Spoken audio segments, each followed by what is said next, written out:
So I'm going to talk to you today about why appreciation matters.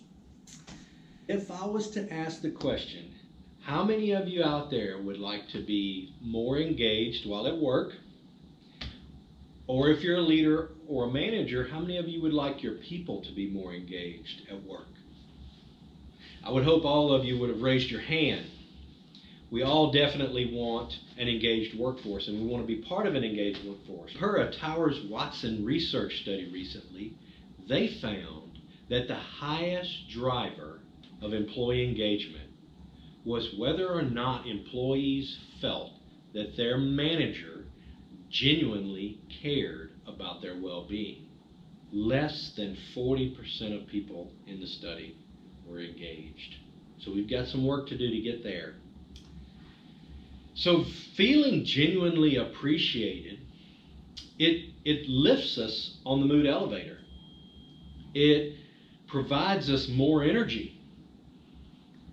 And conversely, when we don't feel safe in our work and we're not getting feedback, a lot of times it can drain our energy, and it actually will divert our attention from creating value for the organization. What I would like to do is cover 3 simple steps that we can do that hopefully will help us with appreciation in the workplace, really drive engagement, and create the value that we want to create as an organization. So number 1, we want to practice appreciation by starting with yourself. We're going to talk about that in a second. Number 2, make it a priority to catch people doing things right. And then, of course, number 3, once you've done that, be appreciative. Just simply be appreciative. So starting with ourselves, if you are struggling with delivering appreciation and being appreciative to those around you, there is a likely chance that you struggle appreciating yourself. And we need to start with ourselves. It's well known that in order for us to help others, we need to make sure we're helping ourselves and we're strong. We certainly can't help others if we're not strong in whatever we're trying to help them with. And it definitely applies to appreciation as well. I like to use the example that you see on an airplane. All of you have been on an airplane hopefully recently, and you've seen the safety demonstration where the mask falls from the ceiling and they tell you, always be sure and put your mask on yourself before helping those around you. It's the same concept with appreciation. We need to be comfortable with ourselves. We need to be comfortable appreciating ourselves and finding the good in us so that we can look for it in others. Which brings us to number 2. We need to catch people doing things right. It's so important that we do that. I equate this to building a muscle. If you've ever wanted to build a muscle, whether you're a marathon runner or just a bodybuilder, you've got to go in the gym and you've got to work out. So if you're trying to build your bicep, you've got to do rep after rep in order to see that growth in the bicep over time. And it's the same here. The better we get at catching people doing things right, the easier it becomes to start seeing those things. Research on the phenomenon of self-fulfilling prophecies all say the same thing. People tend to act in ways consistent with others' expectations of them. So what is that saying? That's saying that if we start catching people doing things right, the research on self-fulfilling prophecy says people will start doing more things right. It's amazing. So let's try and look for those around us doing things right. And then once you find that, we go to number 3. Be appreciative.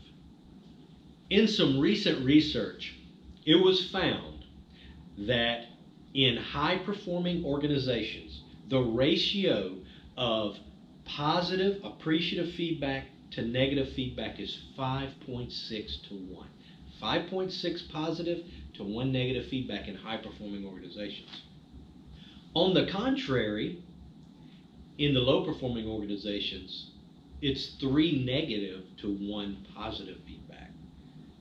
Now that is a big gap, and we need to be working in that gap, moving towards 5.6 to 1.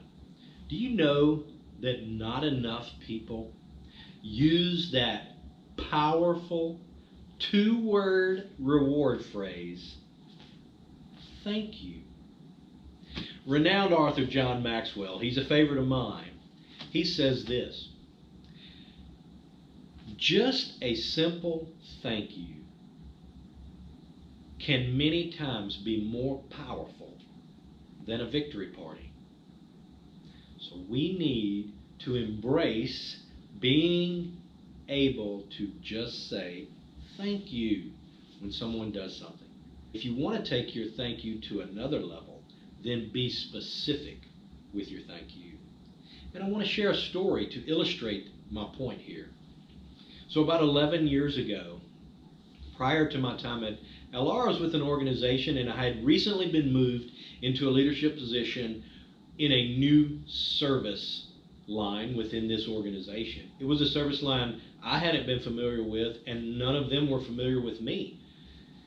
And they were going through a rough time. Their numbers were down. They had a lot of change. It was just a lot of disruption going on. And so I came in at a very volatile time. Well, after a short while, we had gotten back on track. They had done a great job to turn things around. The numbers were up. People were excelling, and things were looking good. And I just really wanted to figure out how to appreciate the team.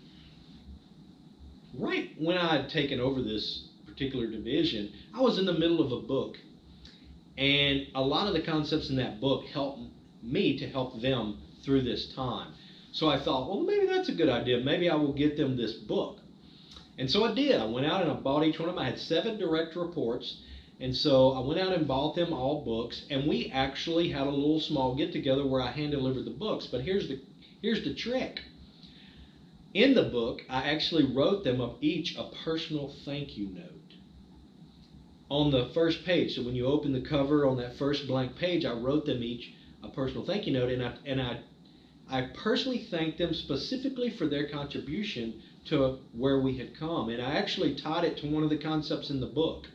And I just remember over time, I never got thanked for the book, but every single one of them thanked me for the note.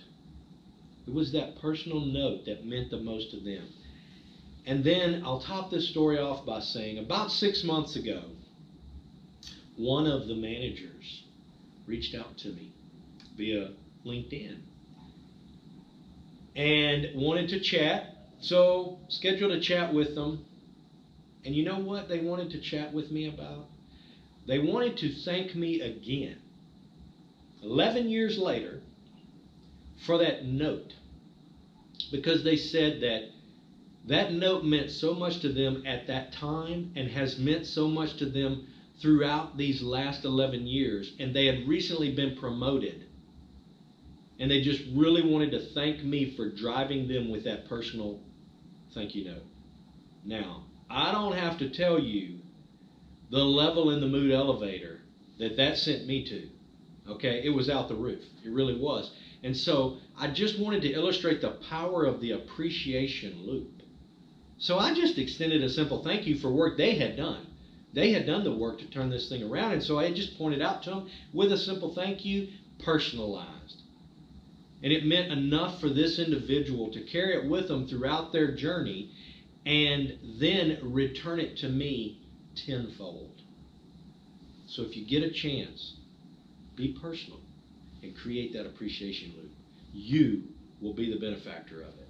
So what were the 3 things? Number 1, start practicing appreciation by looking internally. Practice on yourself. Be appreciative of what you bring to the table. Number 2, look for good in others. Find them doing things right. And once you do that, be appreciative. You could just simply say thank you. But if you get a chance, make it personal. Thank you so much for your time. I hope you enjoyed this tip. Have fun out there wherever you're at and be safe.